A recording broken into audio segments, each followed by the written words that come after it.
Mr. Nigel Farage. Thank you, Donald. Good evening, everybody. This afternoon has been one of the most extraordinary political shenanigans and rows going on in the House of Commons, and it all centres around my old friend, well, I use that word euphemistically, Speaker John Bercow. And to try to explain, and by the way, if you're tearing your hair out with Brexit, driving, just slow down, okay, before LBC's political editor, Theo Usherwood, explains to you what happened this afternoon. Theo. Let's start at the beginning, because the government has a motion which is going to be voted on Tuesday evening after 7 o'clock, and that is basically setting out its plan for the withdrawal agreement, that 585-page document. Now, that motion... That's the one that was postponed, wasn't it? That was the one that was postponed in December. Now, that motion that the government sets down for Parliament to approve it was supposed to be unamendable, i.e. MPs couldn't dip in and say, well, I don't like this bit here, or I want this here, no thank you to that, or yes please to this. That didn't happen this afternoon because the Speaker, John Bercow, overruled his clerks, his impartial legal advice, and said, actually, I'm not going to listen to your advice, I'm going to make my own decision, and I'm going to allow Remain Conservative MPs, led by Dominic Grieve, the former Attorney General, to table a change to Theresa May's Brexit plan, which will shorten the amount of time the Prime Minister has to come back to the House of Commons should, as expected, she loses that vote on Tuesday evening, and present an alternative plan B. Now, the Prime Minister had it down as planned that she would return to the Parliament within 21 sitting days. But that would take the House of Commons right into the end of February to come to hear what her alternative would be. Remainers don't like it because it is increasingly close to the deadline when we leave the European Union. The default option is without a deal. And so they successfully shortened it to 3 days. And so the Prime Minister would need to return to Commons by the 21st of January. That's Monday, the 21st of January, with an alternative. Now, the Speaker, when he has presided over the House of Commons since 2009 and the expenses scandal, has been assiduous. When an MP has presented something to him and it hasn't been in the rule book, he said, I'm very sorry, that would set a precedent. I can't help you with that.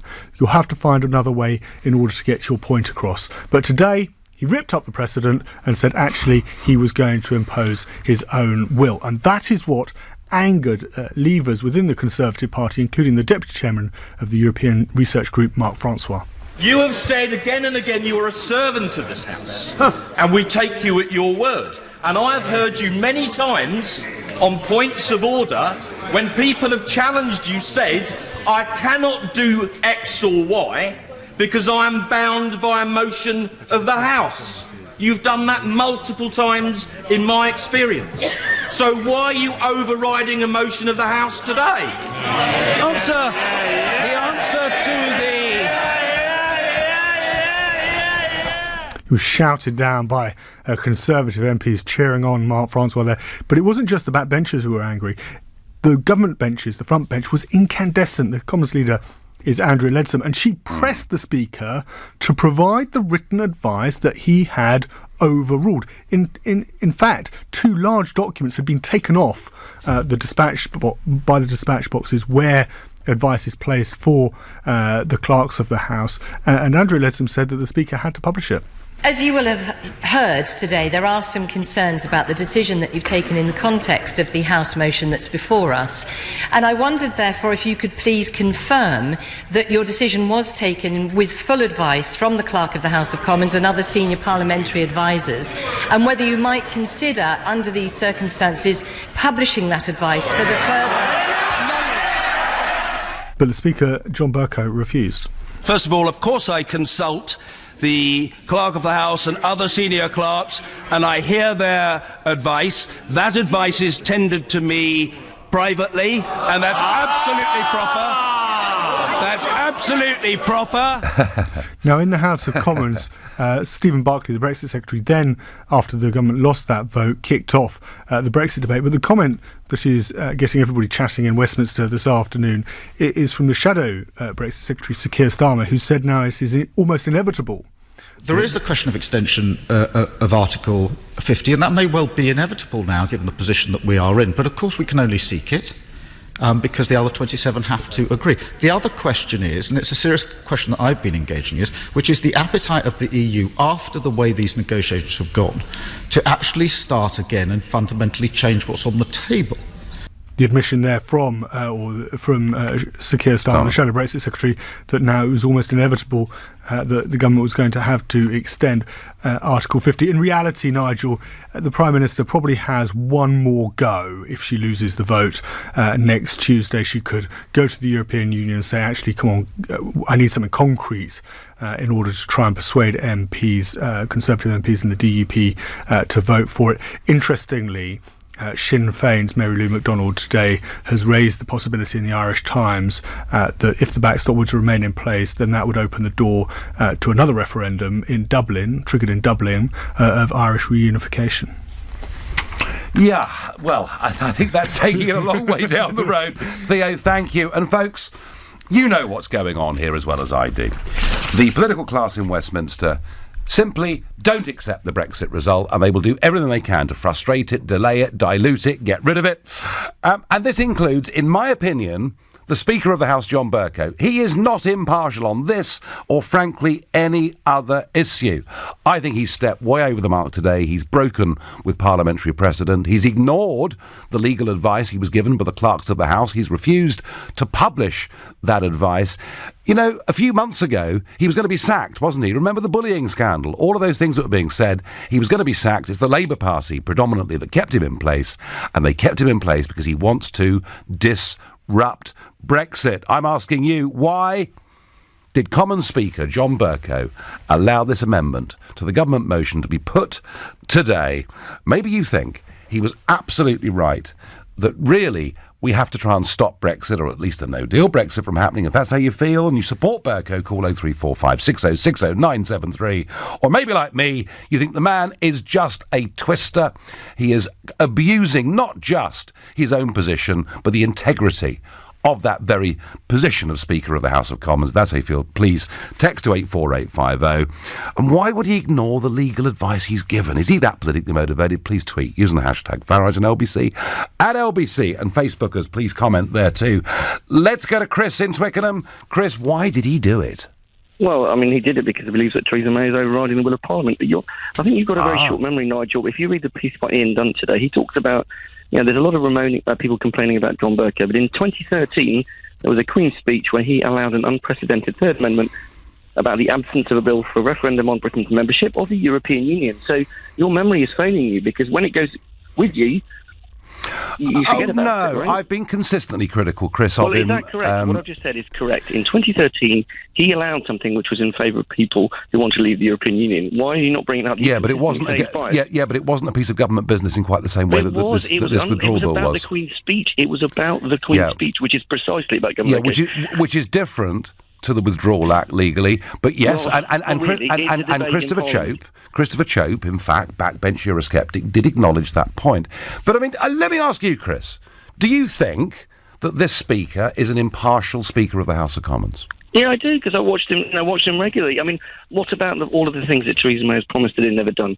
For example, the Brexit analysis, which essentially Parliament had to be dragged out of them, the legal advice where they ended up being held in contempt. Where is your complaint and criticism of the government for those things when they have clearly breached what Parliament wanted? I don't hear you talking about that. Chris, I've criticised Theresa May's government many times on this show and elsewhere, I can assure you. On that particular point, have you or not? Oh, gosh, absolutely. And I've criticised them again and again and again for the way in which they've acted in many ways. But that is not the point. The point is, we have a Speaker here, whether it comes to President Trump visiting London, whether it comes to Brexit, because he has stickers, of course, on his car, and it's too early to use the words, but sort of, I'm not in favour of Brexit, let's put it like that. And he's not acting in an impartial manner. He's doing his best to frustrate the government's business. Sorry, I think you got to correct that statement. Actually, someone considered MP made a comment about his car today. It's actually his wife's car, and right. He said he's not his chattel. So you need to get that fact correct. Well, why drive it then? Why not drive a different car? He's got plenty of them. Well, I think this is a side point, to be honest with you. You've got that factually incorrect. The point is, Theresa May has consistently overridden the will of Parliament. You wanted to take back control. Parliament is now trying to take back control, and you're throwing your toys out the pram. The people took back control. Well, I tell you what I want. It's very simple. The referendum result to be enacted. Nothing more, nothing less. But the point is, all of these things, as you quite rightly know, are undeliverable, be it the Northern Ireland border, be it the free trade deals that we're not actually going to get for a number of years. All of the things you take, the points-based system that we've talked about several times on the show, which has not been implemented, that was in the referendum campaign, and a promise to vote leave. But it can all be implemented, Chris, can't it? All of it can be implemented. Well, no, the government said it's not going to implement them. That's because we've got the wrong government. So you're going to come out and take charge? You haven't failed to become a member of Parliament. Well, I tell you, I'm busy leading a group in the European Parliament, Chris, at the moment, and you can't do both. But the point is, with Brexit, Chris, whether you like it or not, with Brexit, we could do what the hell we like, couldn't we? We could do the hell what we like with immigration, with legislation, with trade deals, but Parliament doesn't want it to happen. Chris, you're a John Bercow supporter. I take your point about the Queen's Speech Amendment 3 years ago. It's not the same as this piece of government legislation, the Withdrawal Act, which will, I'm pretty confident, go before MPs on Tuesday. Surely she couldn't possibly delay it again. After all, she's promised us she'd put it to the vote. You're listening to the Nigel Farage Show here on LBC. The time is now 6:15 and it's time for the news headlines with Lisa Rizzi. All eyes on the House of Commons. The shenanigans there today. Why did Speaker John Bercow ignore the legal advice, break historical precedent and allow this amendment by Dominic Grieve to get put down, voted on and passed, which says if Theresa May loses her vote next Tuesday on the EU withdrawal bill, she will have within 3 days to have to come back to Parliament and put alternatives. One of the people in Parliament this afternoon who's had a very good day is the Conservative Member of Parliament for Thanet South, because back in 2015, in that relatively safe Conservative seat, I did challenge in that seat, and it has led to an ongoing series of trials. And today, the verdicts came through, and the Member of Parliament, Craig McKinley, is not guilty of being complicit in overspending during that general election campaign, but one of the agents, a national agent, has received 2 convictions. What is interesting here is the convictions she's received are actually under fraud legislation, not under electoral legislation. What is not in doubt is they very heavily overspent the legal limit during that campaign. What does today's judgment say to us? Well, it says this. British politics is dominated by 2 big parties. And despite the legislation and despite the Electoral Commission, frankly, if you're a big party and it's an important by-election or a very important seat, you can just break the law with impunity because nothing is ever going to happen to you. And this in 21st century democratic Britain. Pretty shameful. The whole thing needs complete total reform, and the ELCOM and the legislation have shown themselves not to be fit for purpose. Back to John Bercow. Why did he do it? I am contending that he is not a neutral Speaker of the House of Commons, which goes against our long historical tradition. Goodness me, even in the depths of a civil war, back in the 1640s, the Speaker stayed neutral. Susan has a view and says if Mr Bercow angered Brexiteers, that's great. Nothing new, though. They are always angry because they know they're wrong. Well, they're not wrong in a sense, Susan. They did win a referendum, but Parliament doesn't seem to accept it. June says Bercow is fast becoming a dictator. Time for him to go. June, I'm amazed that he's still there. Pete says it's about time the people of this country put an end to the deceit and duplicity of this circus called the House of Commons. We need proportional representation. And Patricia's even angrier and says they're playing every trick in the book. What a terrible way to try and reverse a winning vote. Unbelievable. Well, it may be unbelievable, Patricia, but it is happening. Aaron is calling from Liverpool. Good evening, Aaron. Good evening. How are you, Nigel? You all right? Yeah, I'm all right. And you know what? Actually, the truth of it is, I'm not surprised about this at all. I said on this show, just over a month ago, the reason they kept Bercow on is they want him to use every trick he possibly can to try to trip up the government over Brexit. Well, that's pretty much my feeling. And worse than that, I think now it's in the writing on the wall. That's why he's been influenced to carry this forward. That's my feeling. He knows that this time is limited and that if he doesn't act according to Parliament's will, then they're going to start barracking him. So you think it's pressure from MPs that's made him do this? Yes, that's my feeling. Rather than his own fanatical devotion to Remain? I think in this position, if he was to display his own personal feelings, again, he would be inviting that barracking. So he's kind of caught between a rock and a hard place. But I think the majority of the influence on him, from what I can see of it today, yeah, I mean, he knows that the vast majority of Parliament stands for this idea of no Brexit not being an option. So if he does what they want, despite the fact he promised to retire last year from the post, if he does what they want, they'll keep him there forever. Well, certainly until the end of his term. Yes. Has he been a good speaker, Aaron, in your view? I think he's done things which I can laud and appreciate, and there have been some things, especially when we learn of his leanings in Brexit, and you start to see the thread of the pattern of his thoughts coming through in his dealings in the House. When you start seeing that, it starts to become a bit questionable. A bit questionable. I reckon that's putting it pretty politely. Aaron, thank you. Off to John in Edinburgh. John, good evening. Hello, how are you, Nigel? I'm well. So why did Bercow ignore the legal advice given to him by his clerk and then refuse to publish it? Well, I couldn't say. I think I think it's a really interesting question. I think it speaks a lot for the fact that I think we can, whatever your people's political leaning, they can probably agree that Bercow likes being in the spotlight, and it's he's not shy of having everyone talking about him. I think that's just the way he is. But what I would say is this: I don't really think it matters that much whether we agree or not about what he did. I think you're probably right, and he's not going to be Speaker for a very long time from now. But ultimately, where this has got us is it lets us know what the House wants. Whether you like it or I like it or anyone else likes it doesn't really matter that much. We now know what the House wants. And we get back to this idea of parliamentary sovereignty. And the thing is, on top of that, is I don't believe that this question would ever have come up. Well, it wouldn't have ever come up if it hadn't been for the fact that Theresa May postponed the vote. So what the House is concerned about, as has been evidenced by this vote today, or this amendment today, is not necessarily the outcome of the vote, although we have our suspicions about where it's going to go. It's the idea of time being run down.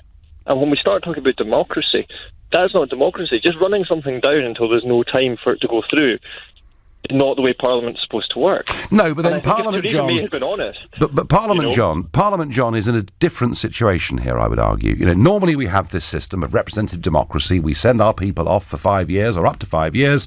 They make their own decisions and we judge at the end of that time whether they're the right people to represent us or not. The difference here, surely, is that this decision was given to us. And surely it's their duty to carry it out. I've lost him. I've lost John in Edinburgh. Never mind. I'm going to go to Watford and speak to Alex. Hi, Alex. Hi, Nigel. Happy New Year to you. And to you. So has Bercow acted as an impartial umpire today, or has he not? John Bercow is a national hero. Is he? He has let our Parliament be the best democracy in the world. He has shown leadership, and we've got countdown on our hands. And we'll all have the channel of blood on our hands as well. The what? You know what? The what? The channel of blood. What does that mean? You know what speech that refers to? Enoch Powell's speech of 50 years ago. What on earth has that got to do with this? It's got to do with this because we cannot have no more shilly-shallying around. We're at 88 days or 80 days before we hit 80, a deadline. And I will show my impartialness. Can you explain to me how we can pay the EU $39 billion when they can't get their accounts signed off? No, I can't explain it, Alex. I really can't explain it. But you say Bercow's a hero, but surely the point about a speaker is we want them to be absolutely neutral. And whether it's over President Trump or this guy's not neutral, Alex. He sits there day after day calling it how he has to call it. He gives both sides impartiality, and he's taken a decision for the nation. And he's taken... Okay. So he's a national hero to you because he's acting politically. No, he's letting the British Parliament be the best democracy in the world. The British Parliament will make the best decision it can for the country. No. Alex, I'm really sorry. It is not for the British Parliament to make this decision. They told us it was our decision. They said they would respect it at the time of the referendum, and they doubled that up with their manifesto promises in 2017. This isn't good enough, Alex. 2.5 years we've been at this. I know. 2.5 years. Young voters have got the opportunity to vote. They're the people I feel sorry for. They've got to take this burden of 39 million on. They should be allowed to vote. Well, Alex, I'll tell you what, mate. I'll save you 39 billion, right? Here's what we do. We completely hope that our MPs smash Mrs May's withdrawal deal, and we leave on the 29th of March, and we don't pay $39 billion, and we leave on World Trade Organisation trading terms, something that Rocco Forte of the hotel chain in the Sun today was saying would be a very good thing. We've then saved $39 billion, Alex. How about that?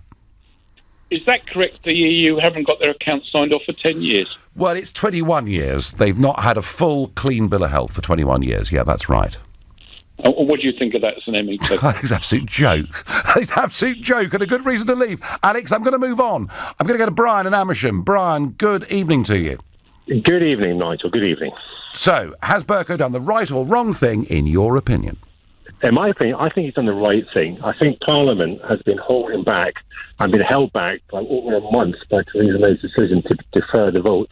And we've got a short number, tens of days left. To leave it as is without another 21 days for it to think about what's next is farcical. This is surely Parliament asserting its right to exercise its right for democracy. Well, I think it's a good decision. Or is it Parliament aided and abetted by the Speaker trying to stop Brexit and trying to force a second referendum upon us? And because I doubt it. I think it's much more likely this is Parliament asserting what you wanted it to assert, which is democratic control of the government. That surely is the right thing to do. Well, under normal circumstances, Brian, and with normal legislation, I would say yes, absolutely. But this but this is different. But Brian, this is different because this was our decision, and we want Parliament to implement it. And what we see are a very large number of parliamentarians saying that they will do their utmost to stop us leaving on March the 29th on a WTO deal. But how about this, though? If we were to leave a WTO deal, what would the consequences be in Northern Ireland? What would the consequences be in a whole range of other factors? Why should there be any consequences in Northern Ireland? Well, the Irish Republic seem to think so, and I think that... I tell you what, I tell you what, Brian, I think old Bercow's getting cold feet now, because he knows if we do leave on WTO terms, it's his farmers that'll suffer. Brian, I thank you very much for your point of view, and there's a lot of you saying, it's a good thing that Parliament takes on the government, and I would generally agree, but in this case, this was our decision. But just to remind everybody, whatever Parliament says in these resolutions and in these votes, if the British government sticks with the EU Withdrawal Act, we will be leaving. If the government holds firm, we're going to find out in the next couple of weeks. You're listening to the Nigel Farage Show here on LBC at 6:30 in time for the news headlines with Lisa Aziz. Well, it's not just the UK where we have parliamentary deadlock and a battle between the elected chamber and the executive, because the same thing is happening in the United States of America. And last night, Donald Trump, for the first time since he became president of the USA, went live on television to give an address from the White House to defend the government shutdown that's occurred, resulting from the plans he's got to build a border wall with Mexico. He blames this on the Democrats because they won't fund the $5.7 billion cost of it. This was the president last night. Law enforcement professionals have requested $5.7 billion for a physical barrier. At the request of Democrats, it will be a steel barrier rather than a concrete wall. This barrier is absolutely critical to border security. It's also what our professionals at the border want and need. This is just common sense. The border wall would very quickly pay for itself. The cost of illegal drugs exceeds $500 billion a year. Vastly more than the $5.7 billion we have requested from Congress. The wall will also be paid for indirectly by the great new trade deal we have made with Mexico. So Trump there appealing directly over the heads, of the House of Representatives and the Senate, and speaking to the American people and trying to get them to put pressure on the politicians. But leading Democrat and Senate Minority Leader Chuck Schumer was not particularly impressed. Hundreds of thousands of federal workers are furloughed. 100,000 more are working without pay. In a short time, they're going to miss their first paycheck. And when you multiply those federal workers by their family members, the people they love and care about and who rely on their steady paycheck to survive, you get a better sense of the pain that the president is causing with his shutdown. Why should we ask TSA officers to go without their hard-earned pay while they protect our airports? Why should we ask food safety inspectors to go without their hard-earned pay while they ensure the food we eat is safe?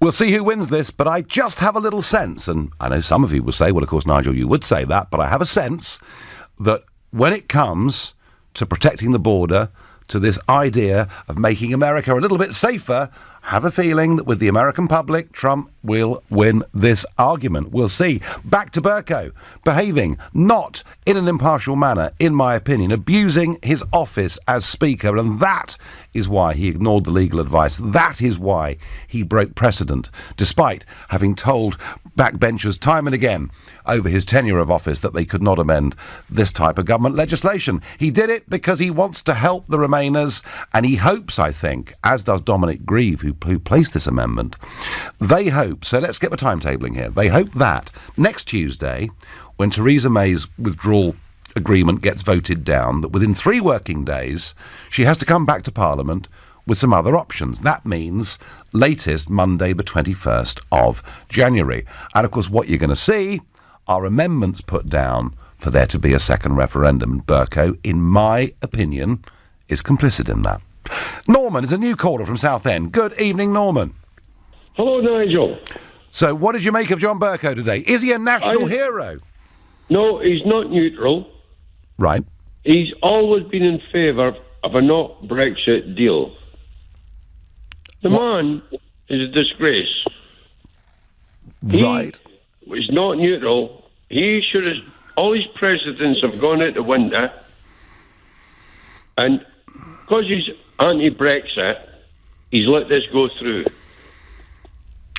And so why don't, Norman, if what you said, I rather agree with you, so why don't MPs around the House stand up in protest and just get rid of him? Because the MPs don't represent their constituencies.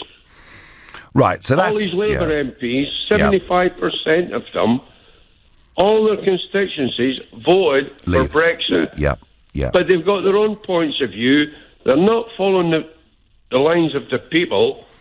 And why does the people bother to vote if the MPs are not following what they want to say? Well, Norman, doesn't that raise, sort of going on from here in the years to come, if Brexit's not properly delivered, why would anyone believe in our democratic system? It's quite serious, isn't it? Of course it is. They're meant to represent our views, but you've got the likes of, even Jeremy Corbyn, he wants Brexit, but he won't admit it.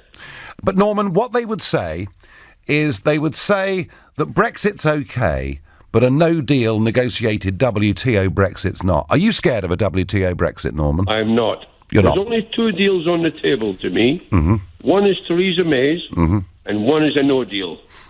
OK. That's the only deals on the table. Well, I think that's right, and the legislation says so too. Norman, I thank you. Linda says Parliament needs to stop scaremongering and saying that no deal is disastrous. What they say is we'll be crashing out. That's the phrase they've all agreed to use, and they all do. What they should really be saying is that Mrs May's surrender to make the country a vassal state is wrong, and we should go on to WTO rules and save 39 billion. Linda, I'm with that script. I absolutely get it. I'm off to Nottingham to speak to James. Good evening, James. Good evening, Nigel. How are you doing? I'm doing well. I've never liked this speaker, James. I've always criticised him, I suppose. So perhaps I'm true to form. But I just something says to me, James, that the speaker should be above politics and should be neutral. He doesn't look it to me. I think very few people in our walk of life are strictly neutral. So yes, Bercow has his issues. I can't deny that. There's been issues regarding his bullying behaviours and all that. And yet, James, you've raised that, and yet they kept him on. Well, yes. Well, it's as I understand it, it has to be the whole House that basically sort of votes him down. But I'm no sort of expert in this. But in my opinion, I mean, there's the issue of what happens if the government's deal is voted out, and Theresa May I use the word seems to be quite happy to basically let it sort of peter out. And I think the question needs to be, well, if the deal is voted down, then what is Plan B? Well, James, Plan B, I can't answer that. Plan B, legally, right now, given the legislation that is in place, is that we would leave at 11 p.m. on March the 29th without a deal with the European Union and revert to trading with them on World Trade Organization rules? Well, Nigel, my question about that is, I've done some reading up on WTO because I thought it's really important to sort of understand how it's going to affect my family and sort of, I work in NHS, so basically how it affects basically the NHS. And as I understand it, it's very complicated. Talking about people talk about sovereignty, as I understand it, we can't just strike up trade deals. There are other countries such as Liechtenstein and other countries like that who could basically argue about the schedules of our trading. Yes, they could. And as I understand it, the United States, so that's Trump's America, has already put forward that they would complain about our schedule. Now, my question is, why haven't you talked about that? No, James. There is an argument about the USA and the current why are they arguing? The current disputes mechanism. Nigel, why are they arguing? But there's no prospect. There's no prospect of America trying to block us doing freer trade, and particularly with them. Of that, I'm certain. James, is WTO slightly complicated? Yes, it is. It's very complicated. But I tell you what's even more complicated: being a member of the European Union and having to accept thousands of new laws and judgments every single year. That's even more complicated. And, part of the beauty of leaving is we get a simpler system of law. I hope. James, I thank you. James pointing out WTO may not be perfect. Nothing in the world is. Graham is calling from Haywards Heath. Hi, Graham. Good evening, Nigel. Great to speak to you. I'm going to try and keep calm. I am very angry. For the first time in the last 24 hours... let me make this other point first. Bercow first was impartial when he went to that university campus a couple of years ago, just after the referendum. I remember you raising it. I did. It was an absolute scandal then, and he's been nibbling away. I mean, I think he's a disgrace. I really do think he's a disgrace. Like you said, the point you made about the Civil War in the 1600s. Yeah. But yet he feels he's more important and has... He's grand, isn't he? Oh, yes, absolutely. Absolutely. And this is the first time, Nigel, that I now honestly believe that they will thwart Brexit. And I really think that people need, especially the MPs, if they're listening, they need to realise we are not I'm not threatening anything here, but I am telling you, as a fact, people of my ilk will not sit down and let this happen. Okay? Brexit has to happen in some form, and that lot are doing everything they can. And to be fair to them, they've got their act together. They've done this in a very clever way, right at the last. We need to come back with something. May is now losing it for me. Graham, I understand your anger. I would urge you not to behave the way some of those yobbos did down on College Green earlier this week. But Graham, they may well force a second referendum upon you. If they do, I'll be out there fighting with you. You're listening to the Nigel Farage Show here on LBC at 6:45, and time for the news headlines with Lisa Razee. Well, amidst all this argy-bargy in Parliament and the breaking of rules and us debating whether Bercow did the right thing or the wrong thing and ignoring the legal advice given to him by the parliamentary clerks and allowing this amendment through, putting more pressure on the government and maybe leading within a couple of weeks to a vote in the House of Commons on whether there should be a second referendum.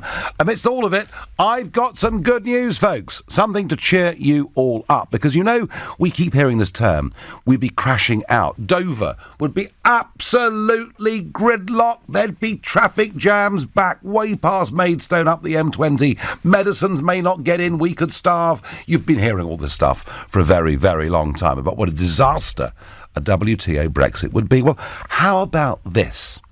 The president and chairman of the ports of Calais and Boulogne, Jean-Marc Puceau, I've probably pronounced that very badly, but that's his title, that's who he is. He's the governor of the ports of Calais and Boulogne, and he earlier on today said, we have been preparing for a no-deal Brexit for a year. For March the 29th, we are ready. We will not check trucks more than we do today for migrants, and for customs, we will expect people to make declarations. There will be in no way any slowing down of the traffic. Have you got that, folks? It's quite easy. because you just register stuff online before you arrive at Calais or you arrive at Dover, just as they do in that bridge from Detroit across to Canada. It really, in a modern technological age, none of this is difficult, and frankly, many of these scare stories are so reminiscent of the millennium bug that was going to do us so much harm. Trouble is, not many in Parliament seem to understand that, and I think Bercow's one of them. I think he's complicit in trying to force a second referendum back onto the agenda. That is my view. What does John in Formby think? Good evening, John. Yes, Happy New Year, Nigel. And to you. Yeah, well, the first thing I would like to do is change the honours system and have a new rank, not MBE or CBE or anything. I would like MRE, Member of the Rotten Establishment. Well, I think they could all have that as a bar, couldn't they, to what they've currently been given as a gong. But, so, John, why did Bercow do what he did today? Well, as I've said to you on previous conversations, there's an act of sabotage going on here, many acts of sabotage. We can go right back to the get-go, when the great Rudolf Hesseltine told us the boil of Brexit must be lanced. And they've been doing that ever since. But are they succeeding, John? Yes, I think to a degree they are. When all this started, I was fairly confident, and I likened it to the Battle of Rorke's Drift, that we would have to storm the fort and take over the various lines. But now I feel it's us that's trapped in the castle, and they're battering the walls down, and we're not fighting back enough. Well, the one thing though, John, you're a Brexiteer, we've spoken before, I know you feel strongly about this, but here's, apart from the news I've just given you from Calais, which struck me as being actually really rather good news, but the one positive thing that Brexiteers can say right now is the legislation in place is there, and if the government and cabinet hold firm, we will leave on March the 29th. Do you have confidence that the government and this Prime Minister will hold firm? Well, I wouldn't trust any of them as far as I could throw them, to be quite honest. I believe there is a deliberate establishment conspiracy to stop it, and they will use any dirty trick in the book to stop it. Yep, they will, but, and I repeat the point, John, if the government holds firm, we will still get Brexit on March the 29th, maybe on WTO terms. John, I thank you. Chris says to me, all this just goes to show how our MPs are not fit for purpose. What company would put up with someone who's given 2 years to complete a project and has not managed it and is no further forward? They would be tinned, Chris, very, very quickly indeed. Adrian in Lewisham, are you proud of our Speaker of the House of Commons today? The idea of the Speaker is to allow MPs to vote. That seems to be pretty much his job, really, doesn't it? The idea of Speaker is to be neutral and is to get the balance right and make sure that Parliament acts in a legitimate, honourable way. Surely one of the ways to get the balance right is allow the 600 or so, or however many MPs are present, to vote. That's called balance when MPs vote.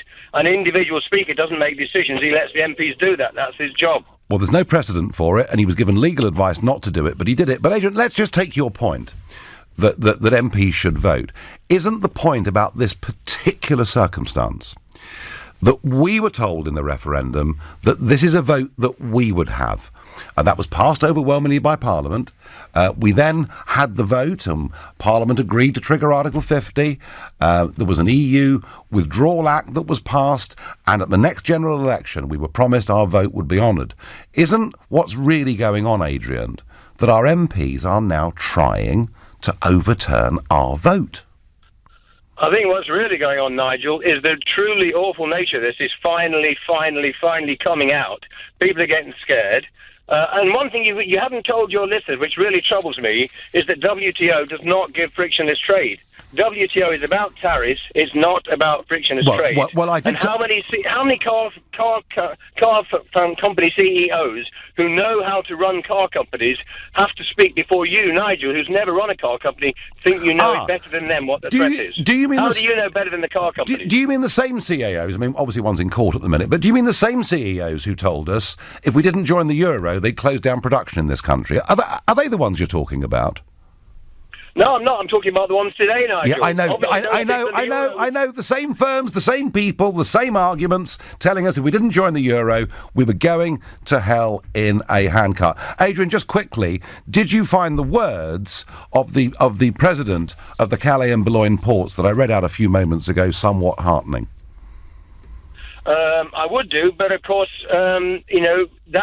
that's simply in contradiction of the advice that we get about these things. I know, why do the car companies not believe him? I know, because the big corporates and big government want to tell you as bad a message as they can. So that's the big corporates and the big people, Nigel, who have jobs to give, who have jobs to take away, and who already have factories in every other country in Europe. They're the big companies. I tell you what, Adrian, the truth of it is the CBI, who are put up to be this amazing business organisation, employ fewer than 10% of people in this country. James from Clapham, I've got a quick 30 seconds for you. I'm sorry we're at the end. Good evening. Did Bercow do the right thing today?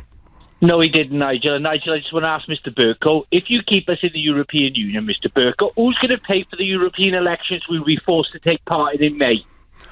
Well, that is a good question, James, because I'm afraid I don't want to say this, but I fear we're going to finish up with a gridlock in the next couple of weeks, and I think that Article 50 will get extended, and we could, on May the 23rd, be fighting those next set of European elections. Who'll pay for it? We will, James. What a joke. We will. But I tell you what, Mrs May's happy to pay them $39 billion for us to leave. WTO means it would be nothing. James, I thank you. I thank all of you. Strong passions. A lot of you thinking that what Bercow is doing is allowing Parliament to vote, to check the executive, and that's a good thing. And in normal circumstances, I would agree. But this is different. This referendum was our decision, and their job is to implement it, not stop it. That's my view.